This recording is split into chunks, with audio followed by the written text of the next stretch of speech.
Welcome to Alami kitchen. ഇത് നോമ്പ് സമയത്ത് കോഴിക്കോട് ബീച്ച് സൈഡിനുള്ള ഫുഡ് സ്റ്റാളാണ്. അപ്പോൾ നോമ്പിന് പോയവരെടുത്തതാണ്. നോമ്പിന് പിന്നെ എഡിറ്റ് ചെയ്തിട്ട് ഇടാനൊന്നും എവിടെയും സമയം ഒട്ടുമില്ലല്ലോ നോമ്പിന് സമയത്ത്. അപ്പോൾ ഇവിടെ നമ്മൾ സ്പെഷ്യലായിട്ട് കാണുന്നത് പിന്നെ കാടയാണ് ഏറ്റവും കൂടുതലുള്ളത്. പിന്നെ ഫിഷ് ചില കൗണ്ടറിലെല്ലാം ഫിഷ് ഉണ്ട്, നല്ല മസാലയെല്ലാം പുരട്ടി വെച്ചിട്ട് നമ്മൾ ഓർഡർ കൊടുക്കുമ്പോഴാണ് അവർ ചൂടോടെ എണ്ണയിലിട്ടിട്ട് ഫ്രൈ ചെയ്ത് തരുന്നത്. കാട അതുപോലെ തന്നെ നമ്മൾ ഓർഡർ എടുത്തിട്ടാണ് അവർ ഫ്രൈ ചെയ്യുന്നത്, പൊരിച്ചിട്ട് വെക്കുന്നില്ല.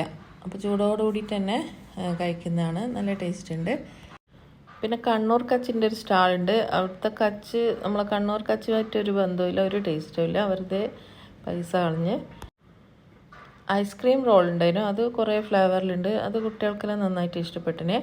പിന്നെ ലുക്കൈമത്ത് ഉണ്ട്, നമ്മൾ കണ്ണൂർ കാണാത്തത്. ലുക്കൈമത്ത് 2 ആളെടുത്തുണ്ടായ ലുക്കൈമത്ത്. ഇത് ചിക്കൻ കബാബ്. ഇത് അവരുടേതായൊരു സോസിലിട്ടിട്ട് ഒന്നും കൂടി ഗ്രില്ല് ചെയ്ത് തരും. അപ്പോൾ അത് നല്ല ടേസ്റ്റ് ഉണ്ട്. അത് ചൂടോടെ തന്നെ കഴിക്കണം, അപ്പോഴാണ് അതിൻ്റെ ടേസ്റ്റ്.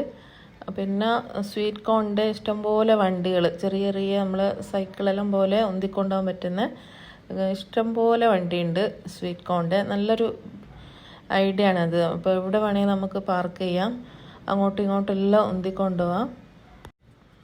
പിന്നെ ഒരു പുതിയൊരു ബിസിനസ് ഐഡിയ ഉണ്ടത്, പുഡിങ് ചെറിയ കണ്ടെയ്നറിലാക്കിയിട്ട് ഒരു ഓട്ടോയിൽ ഫ്രീസറിൽ പുഡിങ് സെറ്റ് ചെയ്തിട്ട് വന്നിട്ട് അവിടെ സെയിൽ ചെയ്യുന്നതാണ്.